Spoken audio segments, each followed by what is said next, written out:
அனைத்து ஆசிரியர்களுக்கும் வணக்கம். பணியில் உள்ள ஆசிரியர்களுக்கான ஆசிரியர் தகுதி தேர்வு தாள் 1 மற்றும் தாள் 2 2026 நேற்றைய தினம் டென்டேட்டிவ் ஆன்சர் கீ வெளியிடப்பட்டுள்ளது. அடுத்தடுத்து என்னென்ன ப்ராசஸ் இருக்கும் அப்படிங்கிறது இந்த வீடியோவில் நம்ம டீட்டெயிலாக பார்க்கலாம். முக்கியமாக அப்ஜெக்ஷன் தெரிவிக்கக்கூடிய ஆசிரியர்கள் எப்படி செய்யணும் அப்படிங்கிறத இந்த வீடியோவில் நம்ம டீட்டெயிலாக சொல்ல இருக்கிறோம். அதே போல் மாஸ்டர் கொஷின் பேப்பர் ரொம்ப முக்கியமானது. எல்லாருமே மாஸ்டர் கொஷின் பேப்பரை டவுன்லோட் செஞ்சு பார்க்கணும். இல்லைன்னா உங்கள் வாட்ஸ்அப் குரூப்பில் வந்திருந்தால் கூட அது காமனாக எல்லாருக்குமான மாஸ்டர் கொஷின் பேப்பர் தான். ஏன்னா மாஸ்டர் கொஷின் பேப்பரில் இருக்கக்கூடிய அந்த கொஷின் நம்பரை வச்சு தான் நம்ம அப்ஜெக்ஷன் தெரிவிக்க முடியுமே தவிர உங்கள் கிட்டே இருக்கக்கூடிய ஏ டைப்போ இல்லை பி டைப்போ இல்லை சி டைப்போ டி டைப்போ அந்த கொஷின் பேப்பர் நம்பரை வச்சு நம்ம அப்ஜெக்ஷன் தெரிவிக்கக்கூடாது. மாஸ்டர் கொஷின் பேப்பரில் கொடுத்துருக்கக்கூடிய விடைகளில் இப்போ மாஸ்டர் கொஷின் பேப்பர் டவுன்லோட் பண்ணாலே ஒன்று டிக் மார்க் செஞ்சுருப்பாங்க. இப்போ ஒரு கேள்விக்கு என்ன ஆன்சரோ அதை டிக் செஞ்சுருப்பாங்க. இன்கேஸ் ஏதாவது ஸ்டார் கொடுத்துருந்தாங்க அப்படின்னா அது எல்லாருக்குமே ஒரு மார்க் அந்த கேள்வி அட்டன் பண்ண எல்லாருக்குமே ஒரு மார்க் கொடுத்துருவாங்க. இதுதான் வழக்கமான நடைமுறை. அதனால் எல்லாருமே மாஸ்டர் கொஷின் பேப்பர் தான் நமக்கு ரொம்ப முக்கியமானது.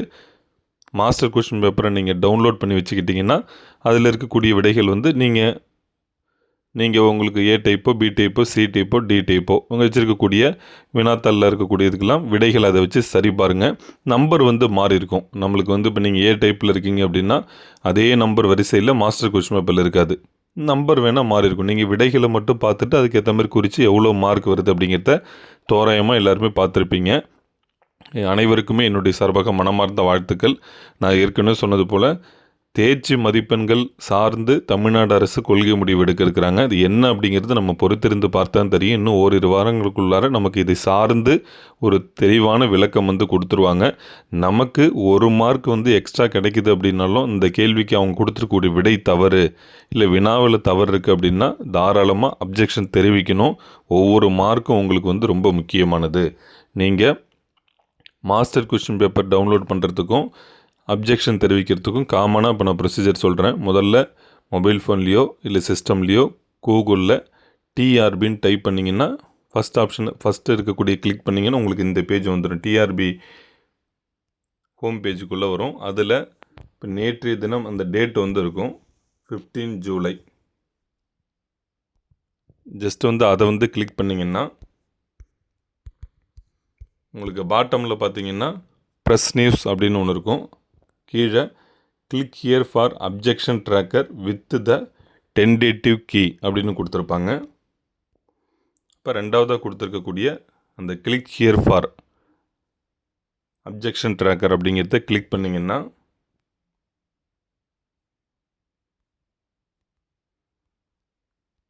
உங்களுக்கு நேரடியாக பார்த்தீங்கன்னா சைன்இன் அந்த கிளிக் ஹியர் டச் பண்ணாலே உங்களுக்கு லாகின் ஐடி பாஸ்வேர்டு அப்படிங்கிறது கேட்கும்.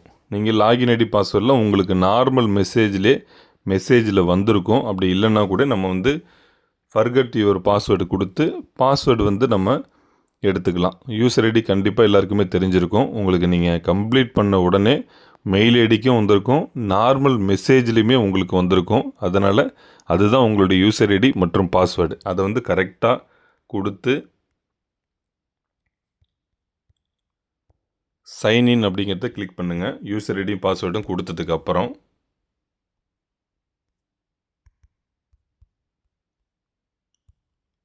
கொடுத்தீங்கன்னா அதுக்கப்புறம் டேஷ்போர்டு ஓப்பன் ஆகிடும். Dashboard home log out Tamil அப்படின்லாம் கொடுத்துருப்பாங்க. இதில் உங்களுடைய நம்பர் ஷோ ஆகும். கேண்டிடேட் டேஷ்போர்டில் என்னென்ன இருக்குது பாருங்கள். Tamil Nadu eligibility test for Tamil Nadu Puducherry working teachers only 2026 paper 2. நீங்கள் பேப்பர் 2 பேப்பர் 1 இருந்தீங்கன்னா அது என்னவோ எந்த தேர்வுக்கு நீங்கள் எழுதி இப்போ யூசர் ஐடி பாஸ்வேர்டு கொடுத்து போகிறீங்களோ அந்த தேர்வு காமிக்கும். முதலாவதாக வியூ அப்ளிகேஷன் அப்படிங்கிறது வரும். அடுத்து பார்த்தீங்கன்னா பிரிண்ட் ஹால் டிக்கெட் அப்படின்னு இருக்கும். Objection tracker. அடுத்து பார்த்தீங்கன்னா வியூ அப்ஜெக்ஷன்ஸ். நீங்கள் என்னென்னலாம் அப்ஜெக்ஷன் தெரிவித்து முடித்ததுக்கப்புறம் நீங்கள் வியூ பண்ணியும் பார்த்துக்கலாம். இப்போ நீங்கள் அப்ஜெக்ஷன் தெரிவிக்க போகிறீங்க அப்படிங்கிற பட்சத்தில் இந்த அப்ஜெக்ஷன் ட்ராக்கர் அப்படிங்கிறத கிளிக் செய்யணும்.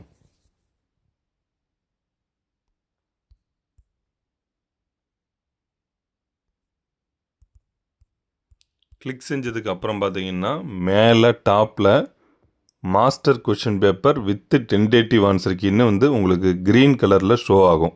இப்போ நான் வந்து காமிக்கல அதை. உங்களுக்கு அந்த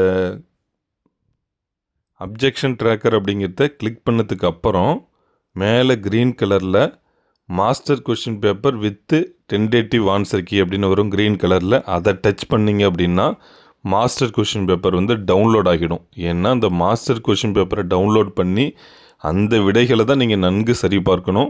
அதில் எந்த கேள்விக்கு வந்து தவறாக இருக்கோ, உதாரணத்துக்கு ஒரு 45வது வினாவில் வந்து தவறு இருக்குது அப்படின்னா மாஸ்டர் கொஷின் பேப்பரில் உள்ள நம்பர் தான் கொடுக்கணுமே தவிர உங்களுக்கு வந்து உங்ககிட்ட நீங்கள் இருக்கக்கூடிய கொஷின் பேப்பரில் இருக்கக்கூடிய நம்பர் வந்து கொடுக்கக்கூடாது. அவங்க வெளியிட்டிருக்கக்கூடிய மாஸ்டர் கொஷின் பேப்பரில் இருக்கக்கூடிய நம்பரை தான் நீங்கள் கொடுக்கணும் அப்படிங்கிறத நான் தெளிவாக சொல்லிடுறேன். மாஸ்டர் கொஷின் பேப்பரை டவுன்லோட் பண்ணிக்கிங்க. அடுத்தது அதில் கொடுத்துருக்கக்கூடியது எல்லாமே இன்ஸ்ட்ரக்ஷன் பாருங்கள். நம்ம அப்ஜெக்ஷன் தெரிவிக்கும் போது choose the question number from the master question paper against which objection is to be raised. அதான் நம்ம சொன்ன மாதிரி தான் அது. Choose objection type against question in the objection type field அப்படின்னு கேட்கும். அது நம்ம ஒவ்வொன்றுமே அந்த ஆப்ஷனில் என்னென்ன இருக்குது அப்படிங்கிறது நம்ம சொல்லிடலாம். For each objection a OTP will be sent to the registered mobile phone number of the applicants and objections will be accepted after verifying it. நீங்கள் ஒவ்வொரு முறையும் ஒவ்வொரு வினாவிற்கும் நீங்கள் வந்து அப்ஜெக்ஷன் தெரிவிக்கும் போது கடைசியாக ஓடிபி வந்து நீங்கள் எந்த நம்பர் கொடுத்து அப்ளை பண்ணீங்களோ அந்த நம்பருக்கு ஓடிபி போகும். அந்த ஓடிபி நம்பர் என்ட்ரு பண்ணதுக்கு அப்புறம் தான் நம்ம சப்மிட் கொடுக்குற மாதிரி இருக்கும். சரிங்களா? If any additional objections are required to be raised, then follow the above procedure. இல்லை ஒரு வினாவிற்கு மட்டும்னா போதும். இல்லை அடிஷ்னலாக இன்னும் நிறைய வினாக்களுக்கு வந்து நாங்கள் அப்ஜெக்ஷன் தெரிவிக்கனாலும் மேலே இருக்கக்கூடிய அந்த ப்ரொசீஜரை ஃபாலோ பண்ணி நம்ம வந்து அப்ஜெக்ஷன் வந்து தெரிவிச்சுக்கலாம். Note that once submitted objections cannot be deleted or modified. நீங்கள் ஒரு முறை வந்து அப்ஜெக்ஷனை சப்மிட் பண்ணிட்டீங்க அப்படின்னா அதில் எதுவும் டெலீட் பண்ணவும் முடியாது, மாடிஃபையும் பண்ண முடியாது. ஐயோ நான் தவறாக வந்து அப்ஜெக்ஷன் தெரிவிச்சிட்டேன் அப்படின்லாம் எதுவும் நம்ம வந்து மாடிஃபை பண்ண முடியாது. நீங்கள் அப்ஜெக்ஷன் தெரிவிக்கிறதால உங்களுக்கு எதுவும் நெகட்டிவ்லாம் வரப்போகிறதில்ல. சரிங்களா? உங்களுக்கு என்னென்ன கேள்விகளுக்கெல்லாம் அப்ஜெக்ஷன் தெரிவிக்கணும்னு தோணுதோ நீங்கள் தெரிவிக்கலாம். உரிய சோர்ஸ் இருக்கணும். அப்படி இருந்ததுன்னா கீ ஆன்சர் வந்து டோட்டலாக எல்லாருக்குமே தான் மாற்றுவாங்களே தவிர யார் யாரெல்லாம் அப்ஜெக்ஷன் தெரிவித்தாங்களோ அவங்களுக்கு மட்டும் மாற்ற போகிறதில்ல. தேர்வு எழுதிய எல்லா ஆசிரியர்களுக்குமா தான் இந்த கீ வந்து சேஞ்ச் ஆகும். சரிங்களா? Objections can be raised only against questions and their options. வினாவிற்காக நம்ம வந்து அப்ஜெக்ஷன் தெரிவிக்கலாம். இந்த வினாவே தவறாக இருக்குது, இல்லைன்னா அவங்க கொடுத்துருக்கக்கூடிய 4 விடைகள் டிஆர்பி கொடுத்துருக்கக்கூடிய விடை தப்புன்னு நம்ம கிளைம் பண்ணலாம். இல்லை 4 விடைகளுமே தவறாக இருக்குன்னு நம்ம கிளைம் பண்ணலாம். இல்லை நீங்கள் கொடுத்துருக்க ஆன்சர் கூட இந்த ஆன்சரும் வரும் அப்படின்னு நம்ம வந்து அதில் ஆப்ஷன் இருக்கும். அதுதான் நம்ம வந்து அப்ஜெக்ஷன் தெரிவிக்க முடியுங்கிறத கொடுத்துருக்காங்க.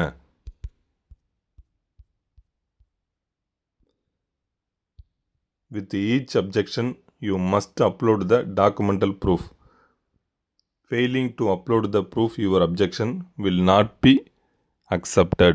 ஒவ்வொரு அப்ஜெக்ஷனுக்குமே நம்ம உரிய டாக்குமெண்ட்டை வந்து அப்லோட் செய்யணும். 1024 கேபிக்குள்ளார இருக்கிற மாதிரி நம்ம தான் வந்து டாக்குமெண்ட் அப்லோட் பண்ணணும். ஏன்னா இந்த டேட்டெல்லாம் முடிஞ்சதுக்கு அப்புறம் எக்ஸ்பர்ட் கமிட்டி ஃபார்ம் பண்ணுவாங்க. நம்ம எவ்வளோலாம் அப்ஜெக்ஷன் தெரிவிச்சிருக்கோமோ எல்லா அப்ஜெக்ஷனுமே செக் பண்ணி பார்த்து இந்த உரிய ப்ரூஃப் வந்து சரியாக இருக்கக்கூடிய பட்சத்தில் கண்டிப்பாக அவங்க முடிவு செய்து கீ ஆன்சர் வந்து சேஞ்ச் பண்ணி டிஆர்பி கிட்ட ஃபைனல் கீ வந்து கொடுப்பாங்க. அந்த ஃபைனல் ஆன்சர் கீ அடிப்படையில் தான் நம்மளுடைய ஓஎம்ஆர் ஷீட் வந்து எவாலுவேட் செய்வாங்க. Once submitted the objection to the relevant questions, new objections cannot be added for same questions. இப்போ நம்ம ஏற்கனவே சொன்னோங்கள்ல, ஒரு வினா வந்து நம்ம அப்ஜெக்ஷன் தெரிவிச்சிட்டோம், ஆனால் தவறாக வந்து செஞ்சிட்டோம் அப்படின்னா மறுபடியும் அதே கொஷின் நம்பருக்கு வந்து நம்ம செய்ய முடியுமான்னு கேட்டிங்கன்னா செய்ய முடியாது. ஒரு கொஷினுக்கு ஒரு முறை தான் நீங்கள் வந்து அப்ஜெக்ஷன் தெரிவிக்க முடியும் அப்படிங்கிறத தெளிவாக சொல்லியிருக்காங்க. For your records you may take screenshot print out of this page using right click on the screen. எல்லாம் நீங்கள் சப்மிட் பண்ணதுக்கு அப்புறம் உங்களுக்கு விருப்பம்னா ஸ்க்ரீன்ஷாட் எடுத்துக்கலாம், ரைட் கிளிக் பண்ணிங்கன்னா, இல்லை பிரிண்ட் அவுட் கூட எடுத்து வச்சுக்கலாம் ஃப்யூச்சர் ரெஃபரன்ஸுக்காக. Questions with star marks will be, அதாவது ஸ்டாரில் ஏதாவது கொடுத்துருந்தாங்கன்னா கொஷின்ஸ், இப்போ நமக்கு டென்டேட்டிவ் கீழே ஸ்டார்னு கொடுத்துருந்தாங்கன்னா marks will be awarded for all candidates, எல்லாருக்குமே ஒரு மார்க் உண்டு அப்படிங்கிறத தெளிவாக கொடுத்துருக்காங்க. இதுக்கு கீழே பார்த்தீங்கன்னா நீங்கள் ஒரு பாக்ஸ் இருக்கும், அதில் நீங்கள் தான் டிக் மார்க் செய்யணும். பாக்ஸ் இருக்கும், அதை டிக் மார்க் செய்யணும். I have read, understood and agree to abide by the all the above instruction. நான் இப்பக்கத்தில் கூறப்பட்டுள்ள விவரங்கள் அனைத்தையும் படித்து பார்த்து நன்கு அறிந்து கொண்டேன் என உறுதியளிக்கிறேன். அந்த மாதிரி நம்ம கொடுத்துருப்பாங்க. அந்த டிக் மார்க் பண்ணிவிட்டு அக்செப்ட் அப்படிங்கிறத நம்ம கிளிக் பண்ணணும்.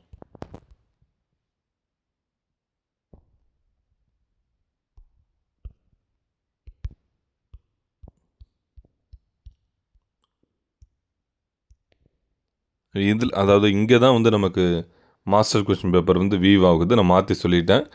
நமக்கு நீங்கள் அந்த அக்செப்டை கொடுத்ததுக்கு அப்புறம் தான் click here to view master question paper with tentative answer key அப்படிங்கிறது ஷோ ஆகுது. அப்போ இதில் தான் நம்ம டச் பண்ணோம் அப்படின்னா நமக்கு மாஸ்டர் கொஸ்டின் பேப்பர் டவுன்லோட் ஆகிடும். நான் மாற்றி சொல்லிட்டேன், நீங்கள் கரெக்டாக ஞாபகம் வச்சுக்கிங்க. இப்போ மறுபடியும் ஒரு தடவை சொல்கிறேன். நீங்கள் மொபைல் ஃபோனில் கூகுளில் டிஆர்பின்னு டைப் பண்ணுங்கள். டிஆர்பி வெப்சைட் போனீங்கன்னா நேற்றைய தினம் இந்த 15/7/2026 ஃபஸ்ட்டு அந்த நோட்டிஃபிகேஷனில் வந்திருக்கும். அதை கிளிக் பண்ணிங்கன்னா கீழே பாட்டமில் கிளிக் ஹியர் அப்ஜெக்ஷன் ட்ராக்கர் அப்படின்னு இருக்கும். அதை கிளிக் பண்ணிட்டீங்கன்னா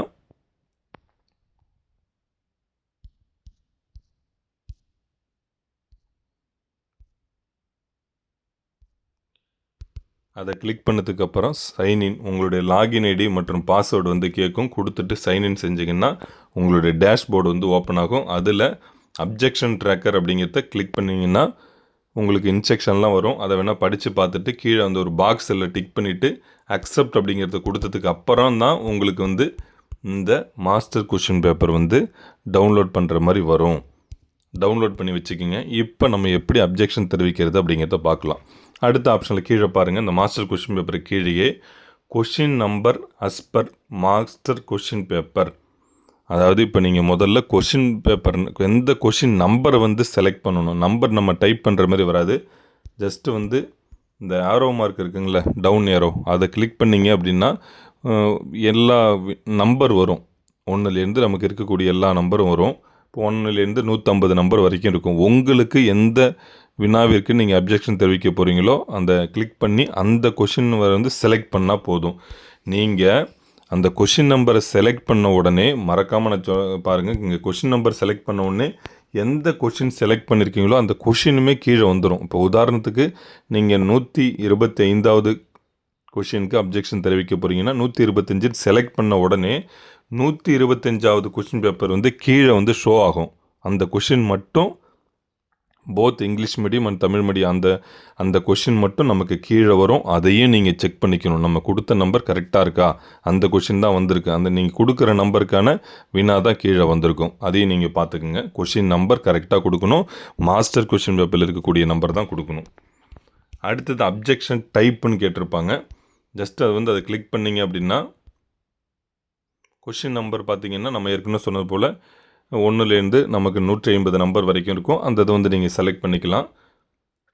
அப்ஜெக்ஷன் டைப்புன்னு 2வது இருக்கிறதுல என்னென்ன இருக்கும் அப்படின்னா மோர் தென் 1 கரெக்ட் ஆன்சர் அப்படின்னு இருக்கும். அதை நம்ம ஏற்கனவே சொன்னது போல் நீங்கள் கொடுத்த ஆன்சர் இல்லாமல் இன்னும் ஒரு 2-3 இந்த கேள்விக்கு 2-3 விடைகள் இருக்குது அப்படின்னு நம்ம கிளைம் பண்ணுறோம் அப்படின்னா அந்த ஆப்ஷனை செலக்ட் பண்ணிட்டோம்னா செலக்ட் பண்ண உடனே என்னென்ன அப்படின்னு காமிக்கும்.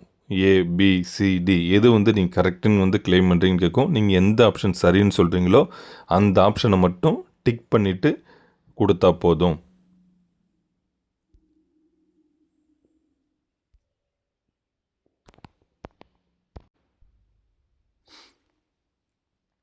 அடுத்து பார்த்தீங்கன்னா நோ கரெக்ட் ஆன்சர் அப்படின்னு வரும்.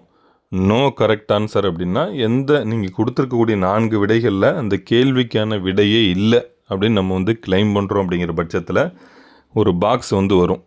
அதை நீங்கள் அதில் ரிமார்க்ஸில் உங்களுக்கு என்ன ரீசனோ அதை வந்து நம்ம டைப் பண்ணிக்கலாம். டென்டேட்டிவ் ஆன்சர் கீ ராங் அப்படின்னு நம்ம கொடுக்குறோன்னு நீங்கள் கொடுத்த ஆன்சர் தப்பு. அப்போ நான் என்ன ஆன்சர் கரெக்டுன்னு கேட்டதுன்னா நீங்கள் எந்த ஆன்சர் இப்போ கொடுத்துருக்கிறது பி ஆப்ஷன், ஆனால் ஏ தான் சரியாக இருக்குன்னா ஏ மட்டும் நீங்கள் டிக் பண்ணி கொடுத்தா போதும். அடுத்து கொஷின் இஸ் ராங், கொஷினில் வந்து பிழை இருக்குது, கொஷினே வந்து தப்பாக இருக்குது அப்படிங்கிற பட்சத்தில் அந்த கடைசி ஆப்ஷன் கொடுத்துட்டு ரிமார்க்ஸ் கட்டம் கேட்டதுன்னா அதில் உரிய காரணங்களை சும்மா நார்மலாக நீங்கள் வந்து டைப் பண்ணால் போதும். அந்த ரிமார்க்ஸ் அப்படிங்கிற காலத்தில் ஜஸ்ட்டு வந்து அது என்ன நீங்கள் வந்து பிழை இருக்குன்னு சொல்கிறீங்களோ அதை வந்து நம்ம டைப் பண்ணிட்டோன்னா போதும். இவ்வளவு தான் கேட்கும். அதாவது அப்ஜெக்ஷன் டைப்புன்னு கேட்டு ஃபஸ்ட்டு கொஷின் நம்பர் கொடுப்பீங்க. ரெண்டாவது அப்ஜெக்ஷன் டைப்பில் இப்போ இதில் எந்த ஆப்ஷன் வந்து நீங்கள் கொடுக்க போகிறீங்க, இந்த கேள்வியே தப்பாக இருக்குது அப்படின்னா கொஷின் இஸ் ராங்குன்னு நான் கொடுப்பேன். இல்லை நீங்கள் கொடுத்த ஆன்சரை விட இன்னும் வந்து நிறைய ஆன்சர் கரெக்டாக இருக்குது, இந்த ஆன்சரும் இதுக்கு வரும் அப்படின்னா மோர் தென் ஒன் கரெக்ட் ஆன்சரை கொடுக்கணும். நீங்கள் கொடுத்த ஆன்சர் தப்பு அப்படின்னா தப்புல கொடுத்துட்டு எது சரியோ கொடுத்தா போதும். அடுத்து பார்த்தீங்கன்னா சப்போர்ட்டிங் டாக்குமெண்ட்ஸ் அப்படின்னு வரும். சூஸ் ஃபைல் பிடிஎஃபாக இருக்கணும், மேக்ஸிமம் 1024 கேபிக்குள்ளார இருக்கிற மாதிரி நீங்கள் பார்த்துக்கணும். கண்டிப்பாக ப்ரூஃப் வந்து டாக்குமெண்டல் ப்ரூஃப் வந்து அப்லோட் செய்யணும். சரி, நம்ம வந்து அப்லோட் செஞ்சிட்டோம். அடுத்து பார்த்திங்கன்னா கேண்டிடேட் சப்போர்ட்டிங் புக் எவிடன்ஸ்னு வரும். அது எல்லாமே நீங்கள் அந்த டவுன் இயரை கிளிக் பண்ணிங்கன்னா அதில் காமிக்கக்கூடிய ஆப்ஷனில் வந்து ஒரு ஆப்ஷன் வந்து நம்ம சூஸ் பண்ணிக்க வேண்டியதான். சரிங்களா? என்ன புக்கு வந்து நீங்கள் இப்போ சப்போர்ட்டிங் டாக்குமெண்ட்டாக அங்கே வந்து அப்லோட் பண்ணியிருக்கீங்க, புக்கு நேம் கேட்கும். இப்போ நம்ம உதாரணத்துக்கு தமிழ்நாடு பாடத்திட்டம் நமக்கு ஸ்கூலில் இருக்கக்கூடிய புத்தகம்னா நீங்கள் அந்த புத்தகத்தோடைய பேரே நீங்கள் எழுதிக்கலாம். Book author name, book publication details வந்து என்ன, புக்கு எடிஷன் என்ன, இது எல்லாமே அந்த புத்தகத்தினுடைய முதல் பக்கத்திலேயே மிக தெளிவாக கொடுத்துருப்பாங்க. புத்தகத்தினுடைய முதல் பக்கத்தில் தெளிவாக கொடுத்துருப்பாங்க. அதை வச்சு நீங்கள் என்ன சோர்ஸுக்கு வந்து கொடுக்குறீங்களோ அதெல்லாம் மிகச்சரியாக இதில் கொடுத்து புக்கு பேஜ் நம்பர் அடுத்து பாருங்கள். எல்லாமே இப்போ நம்ம ஒரு புக்கு இப்போ 8th மேக்ஸில் இருக்குது, ஒரு கொஷின் நம்ம கிளைம் பண்ணுறோம் அப்படின்னா அதில் ஃபஸ்ட்டு பேஜில் உங்களுக்கு எல்லா எடிஷன் என்ன எல்லாமே நமக்கு மிக தெளிவாக கொடுத்துருப்பாங்க. பேஜ் நம்பரும் நீங்கள் கரெக்டாக அதில் வந்து எந்த பேஜ் நம்பரில் அது இருக்குது, அதற்கான வினா இருக்குது, அதற்கான சொல்யூஷன் இருக்குது அப்படிங்கிறத கரெக்டாக நம்ம கொடுத்துட்டோம் அப்படின்னா கடைசியாக பாருங்கள் send OTP to registered mobile number. இதுதான் நம்ம கிளிக் பண்ணிட்டோம் அப்படின்னா நம்ம விண்ணப்பிக்கும் போது கொடுத்த மொபைல் நம்பருக்கு ஓடிபி சென்ட் ஆகும். அந்த நம்பர் கொடுத்துட்டு சப்மிட் கொடுத்தாச்சுன்னா போதும். இப்படி தான் வந்து நம்ம அப்ஜெக்ஷன் வந்து தெரிவிக்கணும். நீங்கள் தயவுசெய்து செக் பண்ணி பாருங்கள். உங்களுக்கு ஏதாவது அப்ஜெக்ஷன் தெரிவிக்கணும்னா தாராளமாக உங்களுடைய இண்டிவிஜுவல் யூசர் ஐடி பாஸ்வேர்டை பயன்படுத்தி அப்ஜெக்ஷன் தெரிவிங்க. யாரோ ஒருத்தவங்க வந்து கண்டிப்பாக இந்த அப்ஜெக்ஷன் செஞ்சுருவாங்க, நமக்கு மார்க் ஆட் ஆகிடும்னு வந்து நினைக்க வேண்டாம். உங்களுக்கு உரிய ப்ரூஃப் இருக்குங்கிற பட்சத்தில் நீங்களுமே அப்ஜெக்ஷன் தெரிவிங்க. கண்டிப்பாக நீங்கள் எதிர்பார்க்கின்றபடி ரிசல்ட் அமைவதற்கு என்னுடைய சார்பாக மனமார்ந்த வாழ்த்துக்கள். நன்றி.